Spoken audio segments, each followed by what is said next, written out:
Now we're going to get to the heart of what makes this resistance tube training program different than any other program I've seen. And that's by incorporating distance away from the anchor into every exercise as we do it. Let me explain.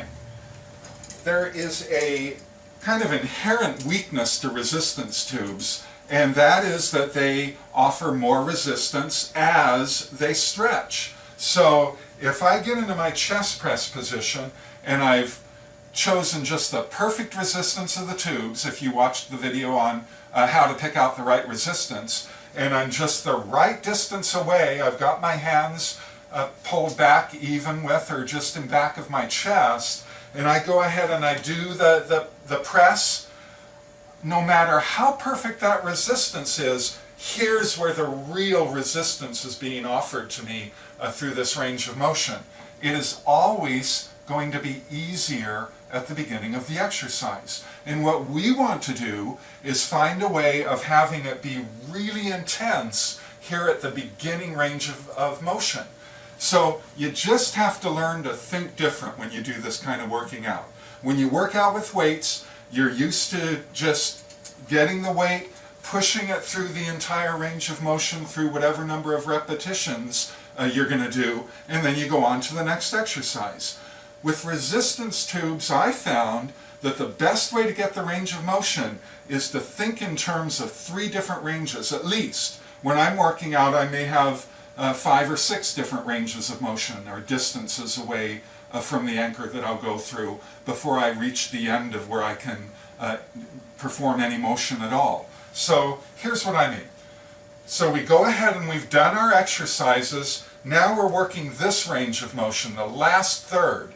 What we want to do now, after we've done the chest press, we've done our flying routine where we do our 5 to the out position, 5 back to the in position, is then step out. How far you step out, you're just going to have to judge by how far you can then push the handles out in your next set of exercises. So now I go ahead and I press out, and see I'm only able to go about halfway, a little bit beyond halfway, and of course I'm going to get a little bit weaker as I come out to the fly position, and now you're going to max out. There's no playing around with it, and you want to be pushing as hard as you can till the handles just stop. And you just can't push them any further. And you go through that entire set just like you would the other exercises. But this is still easier here at the very beginning, so I'm going to step out again. And now I'm doing this last set, and you can see I'm only moving just a couple inches, few inches, and I'm really maxing out right at the beginning of this range of motion. And this is what we're looking for when we're trying to work the full range of motion. And it takes a lot of effort.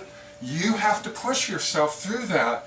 But by doing that, I worked the entire range of motion from here to the middle part to where I couldn't even hardly begin to push that beginning part.